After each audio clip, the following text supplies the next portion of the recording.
पुणे शहर में एक सुबह, जब सूरज की रोशनी अभी ठीक से फैली भी नहीं थी, एक परिवार की दुनिया हमेशा के लिए बदल गई। एक बेटा, एक पति, एक कारोबारी जो सुबह उठा था अपने सामान्य दिन की शुरुआत करने के लिए, वो शाम तक इस दुनिया में नहीं था। और जो लोग उसकी मौत के पीछे थे, वो कोई अजनबी नहीं थे। वो उसके अपने घर के करीबी थे, उसकी पत्नी थी और उसकी पत्नी का एक दोस्त था। यही इस कहानी की सबसे बड़ी त्रासदी है। केतन अग्रवाल, पुणे का एक सफल व्यवसाय, उम्र 40 के करीब, परिवार में पत्नी सिया गोयल और बच्चे। जिंदगी बाहर से बिल्कुल सामान्य दिखती थी। घर था, गाड़ी थी, कारोबार था, इज्जत थी। लेकिन घर की दीवारों के भीतर जो कुछ पक रहा था, उसकी भनक शायद केतन को कभी नहीं लगी, या लगी भी तो उसने उसे नजरअंदाज किया। और इसी नजरअंदाजी की कीमत उसने अपनी जान देकर चुकाई। पुलिस की जांच जब शुरू हुई तो सबसे पहले जो सवाल उठा वो ये था कि केतन की मौत आखिर हुई कैसे। क्या यह कोई दुर्घटना थी? क्या यह कोई बीमारी थी? या यह कुछ और था? शुरुआत में परिवार और पड़ोसियों ने जो बताया, उससे तस्वीर साफ नहीं हो रही थी। लेकिन पुलिस के अनुभवी अफसरों को पहले दिन से ही कुछ अजीब लग रहा था। मौत की परिस्थितियां, घर का माहौल, सिया गोयल का व्यवहार, यह सब कुछ मिलाकर एक ऐसी तस्वीर बना रहे थे जो सामान्य नहीं थी। पुणे पुलिस ने जब गहरी जांच शुरू की तो एक के बाद एक परतें खुलने लगी, और हर परत के नीचे एक नया सच था जो पिछले सच से ज्यादा चौंकाने वाला था। सबसे पहले बात करते हैं उस रिश्ते की जो इस पूरे मामले की जड़ बना, सिया गोयल और चेतन चौधरी। दोनों की मुलाकात किसी फिल्मी तरीके से नहीं हुई थी। पुलिस जांच के अनुसार यह मुलाकात सिया के अपने भाई साहिल गोयल के जरिए हुई थी।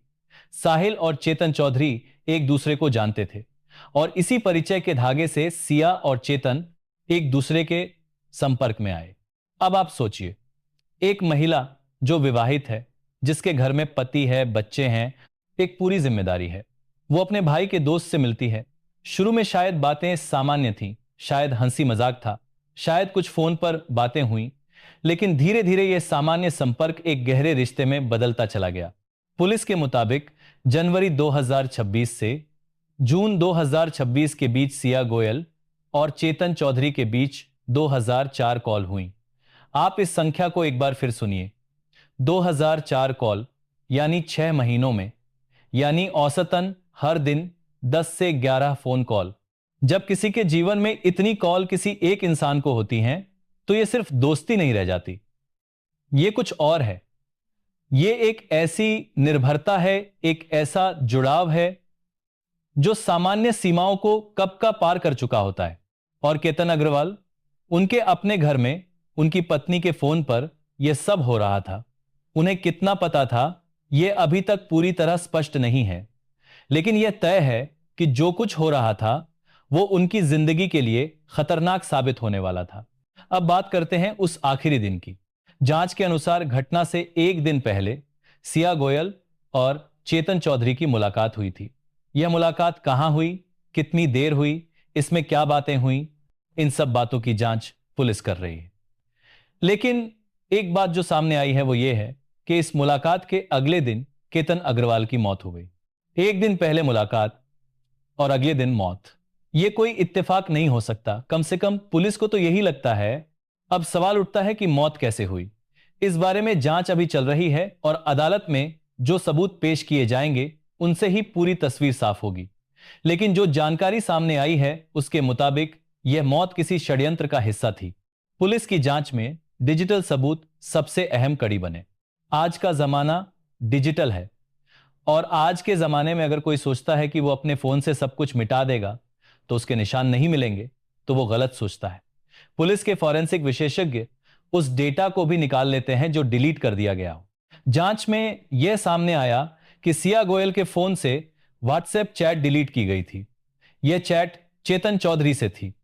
जब किसी व्यक्ति के पास छुपाने के लिए कुछ नहीं होता तो वो चैट नहीं मिटाता, लेकिन जब कोई जानबूझकर किसी खास इंसान के साथ हुई बातचीत को मिटाता है तो यह अपने आप में एक संकेत है।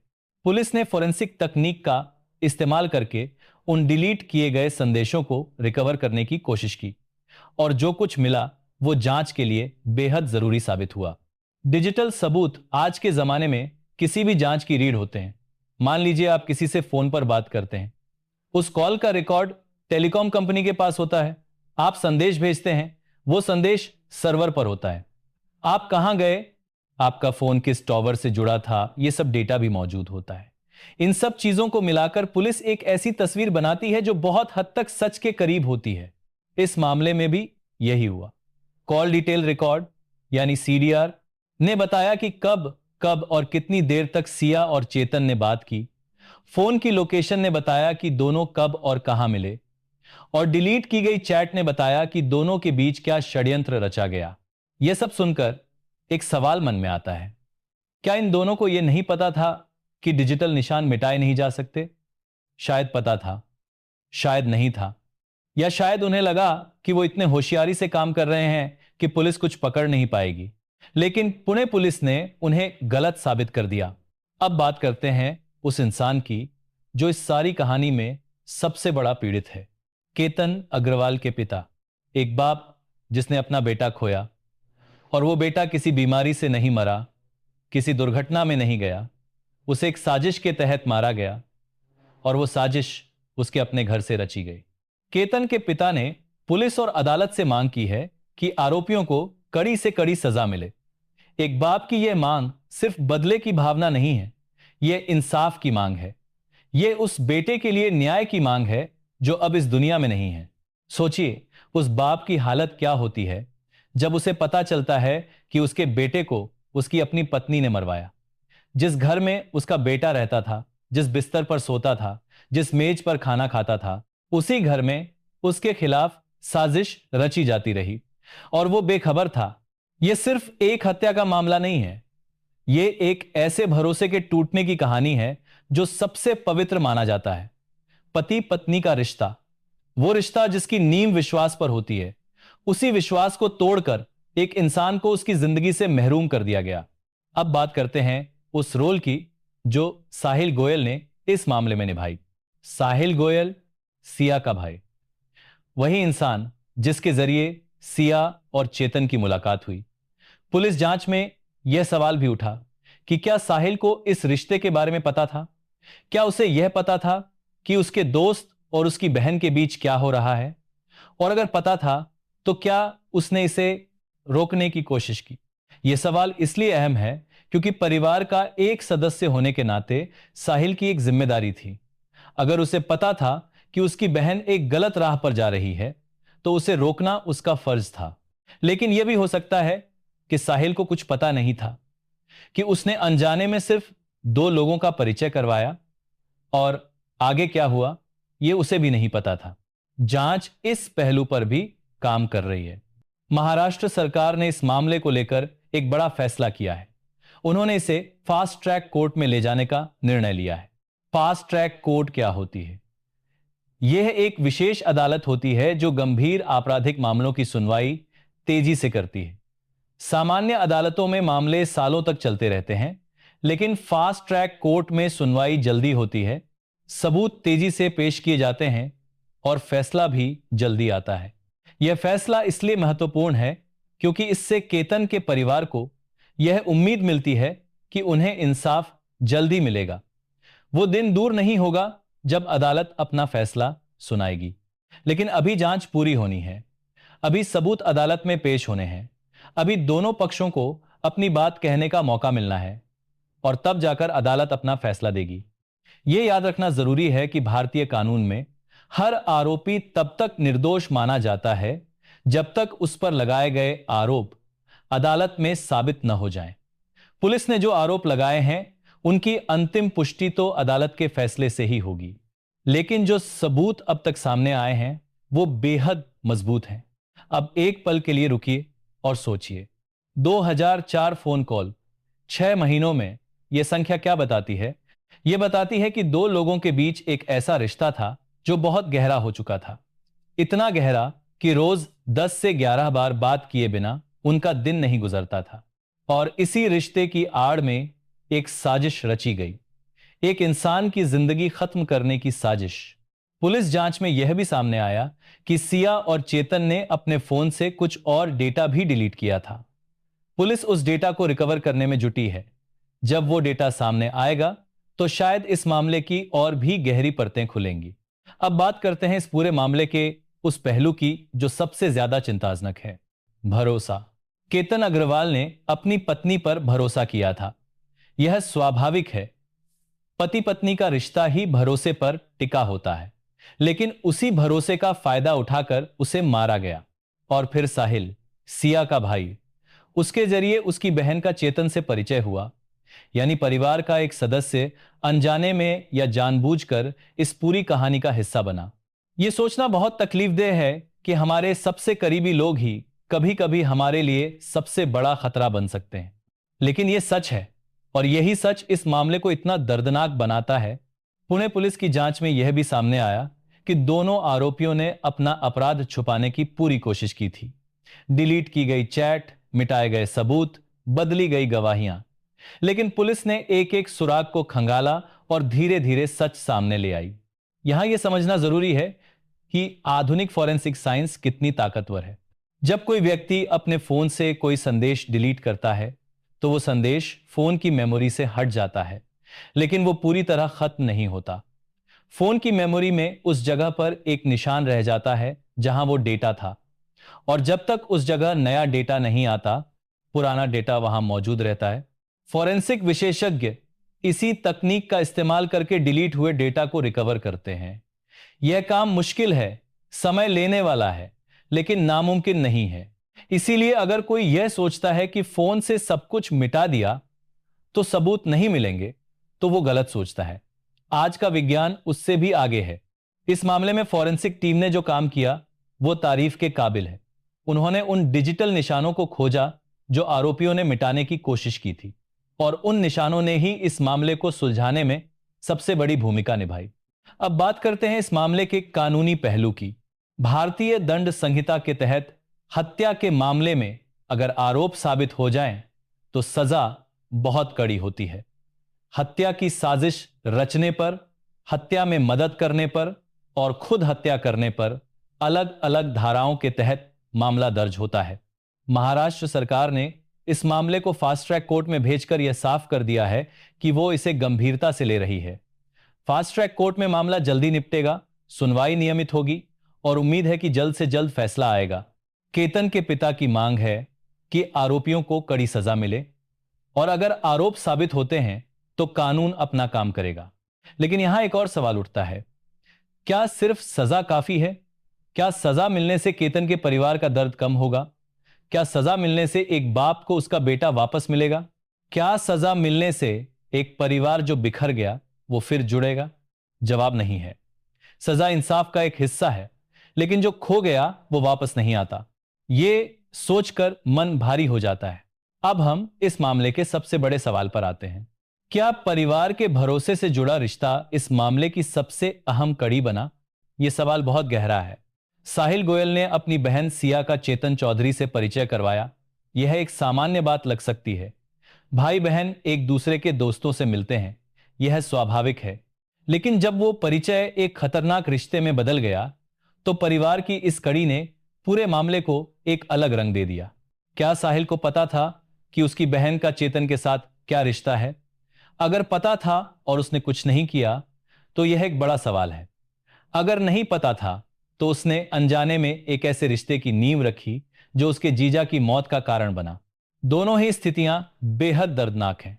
परिवार का भरोसा एक ऐसी चीज है जो इंसान को सबसे ज्यादा कमजोर बनाती है, क्योंकि हम अपने परिवार पर सबसे ज्यादा भरोसा करते हैं। और इसीलिए जब परिवार का कोई सदस्य उस भरोसे को तोड़ता है या उसका इस्तेमाल किसी गलत काम के लिए होता है तो उसका दर्द बाकी सबसे कहीं ज्यादा होता है। केतन अग्रवाल इसी का शिकार हुए। उनकी अपनी पत्नी ने उनके अपने घर में उनके साथ वो किया जिसकी शायद उन्होंने कभी कल्पना भी नहीं की होगी। और इस पूरी कहानी में सबसे बड़ा किरदार बना परिवार का भरोसा। सिया पर केतन का भरोसा, साहिल पर सिया का भरोसा, और इन्हीं भरोसों के जाल में एक बेगुनाह इंसान की जिंदगी उलझ गई। अब बात करते हैं उन लोगों की जो इस मामले में गवाह हैं। किसी भी आपराधिक मामले में गवाहों की भूमिका बहुत अहम होती है। गवाह वो इंसान होता है जिसने कुछ देखा, कुछ सुना या कुछ जाना, और उसकी गवाही अदालत में सबूत का काम करती है। इस मामले में कई गवाह हो सकते हैं, पड़ोसी जिन्होंने घर में असामान्य गतिविधियां देखी हों, रिश्तेदार जिन्हें कुछ पता हो, दोस्त जो इस रिश्ते के बारे में जानते हो।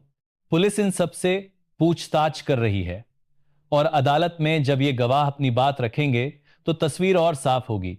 लेकिन यहां एक और पहलू है, गवाहों की सुरक्षा। जब मामला इतना संवेदनशील हो तो गवाहों को कभी कभी दबाव का सामना करना पड़ता है। उन्हें धमकियां मिल सकती हैं, उन्हें चुप कराने की कोशिश हो सकती है। इसीलिए पुलिस की जिम्मेदारी है कि वो अपने गवाहों की सुरक्षा सुनिश्चित करे। दूसरे इनफैक्टिव केस, महाराष्ट्र पुलिस इस बारे में सतर्क है और उम्मीद है कि सभी गवाह बिना किसी दबाव के अपनी सच्ची गवाही दे पाएंगे। अब एक और अहम पहलू पर बात करते हैं, इस मामले में मीडिया की भूमिका। जब कोई मामला इतना सनसनीखेज हो तो मीडिया उसे उठाता है, और यह स्वाभाविक भी है। लोग जानना चाहते हैं और मीडिया का काम है सच को लोगों तक पहुंचाना। लेकिन कभी कभी मीडिया की कवरेज से जांच पर असर पड़ सकता है। अगर बहुत ज्यादा जानकारी पहले ही सार्वजनिक हो जाए तो आरोपी सावधान हो सकते हैं, गवाह प्रभावित हो सकते हैं, और अदालत में निष्पक्ष सुनवाई मुश्किल हो सकती है। इसीलिए जांच एजेंसियां इस मामले में जानकारी धीरे धीरे और सोच समझकर साझा कर रही हैं। लेकिन जो जानकारी सामने आई है वो काफी है यह समझने के लिए कि यह मामला कितना गंभीर है। अब बात करते हैं आगे क्या होगा। फास्ट ट्रैक कोर्ट में सुनवाई शुरू होगी। पुलिस अपने सबूत पेश करेगी, आरोपियों के वकील अपनी दलीलें देंगे, गवाह अपनी गवाहियां देंगे, और फिर अदालत अपना फैसला सुनाएगी। यह प्रक्रिया समय लेती है, लेकिन फास्ट ट्रैक कोर्ट में यह प्रक्रिया तेज होगी। केतन के परिवार को न्याय मिलेगा, यह उम्मीद है, यह विश्वास है। लेकिन इस पूरी कहानी से हमें कुछ सीखना भी है। आज के जमाने में डिजिटल जिंदगी और असली जिंदगी एक दूसरे से जुड़ी हुई हैं। फोन पर होने वाली बातें, भेजे गए संदेश, की गई कॉल, ये सब कुछ एक डिजिटल निशान छोड़ते हैं, और ये निशान कभी पूरी तरह मिटते नहीं। इसलिए जो भी करो सोच समझकर करो, क्योंकि आज के जमाने में हर चीज का सबूत होता है। और दूसरी बात, रिश्तों में भरोसा सबसे कीमती चीज है। उसे तोड़ना सबसे बड़ा अपराध है, और उसे तोड़कर किसी को नुकसान पहुंचाना तो उससे भी बड़ा अपराध है। केतन अग्रवाल की कहानी हमें यह याद दिलाती है कि हमारे सबसे करीबी रिश्ते ही कभी कभी हमारे लिए सबसे बड़ा खतरा बन सकते हैं। और यह सच्चाई जितनी कड़वी है उतनी ही जरूरी भी है जाननी। पुणे के इस मामले ने पूरे महाराष्ट्र को हिलाकर रख दिया। एक सफल कारोबारी की मौत, उसकी अपनी पत्नी पर आरोप, एक प्रेम संबंध जो हद से आगे निकल गया, और परिवार के भरोसे का इस्तेमाल एक साजिश के लिए। यह सब मिलकर एक ऐसी कहानी बनते हैं जो हमें सोचने पर मजबूर करती है। हम अक्सर सोचते हैं कि हमारे घर की दीवारें हमें सुरक्षित रखती हैं, हमारे अपने लोग हमारी रक्षा करते हैं। लेकिन यह मामला बताता है कि यह हमेशा सच नहीं होता। कभी कभी खतरा बाहर से नहीं, अंदर से आता है, और जब अंदर से आता है तो उससे बचना बहुत मुश्किल होता है।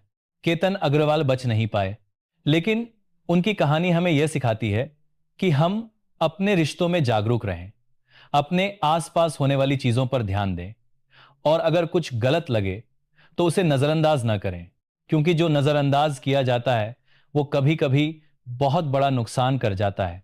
अदालत जब अपना फैसला सुनाएगी तो शायद केतन के परिवार को कुछ सुकून मिलेगा, लेकिन वो सुकून उस खालीपन को कभी नहीं भर पाएगा जो केतन की मौत ने छोड़ा है।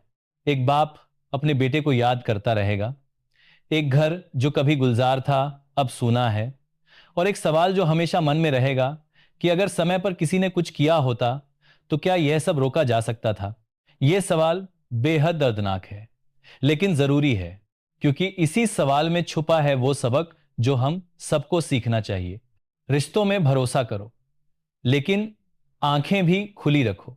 अपने घर को अपना सुरक्षित किला समझो, लेकिन यह भी जानो कि हर किले में एक कमजोर दरवाजा होता है, और जब कुछ गलत होने लगे तो उसे वक्त पर पहचानो, क्योंकि देर हो जाने के बाद पछतावे के सिवा कुछ नहीं बचता। केतन अग्रवाल को अब इंसाफ मिलना चाहिए, उनके परिवार को सुकून मिलना चाहिए, और इस मामले से पूरे समाज को एक सबक मिलना चाहिए। पुणे पुलिस जांच कर रही है, महाराष्ट्र सरकार फास्ट ट्रैक कोर्ट में मामला ले जा रही है, और उम्मीद है कि जल्द ही न्याय होगा। लेकिन न्याय सिर्फ अदालत का फैसला नहीं होता। न्याय तब होता है जब समाज जागता है, जब लोग इन कहानियों से सीखते हैं, जब हम अपने रिश्तों को, अपने घरों को, अपनी जिंदगियों को और बेहतर तरीके से समझते हैं। यही असली न्याय है। यही केतन अग्रवाल को असली श्रद्धांजलि है। आज हम इस कहानी को यहीं छोड़ते हैं, लेकिन यह कहानी खत्म नहीं हुई। अदालत में सुनवाई होगी, फैसला आएगा, और जब भी कोई नई जानकारी सामने आएगी हम आपको बताएंगे।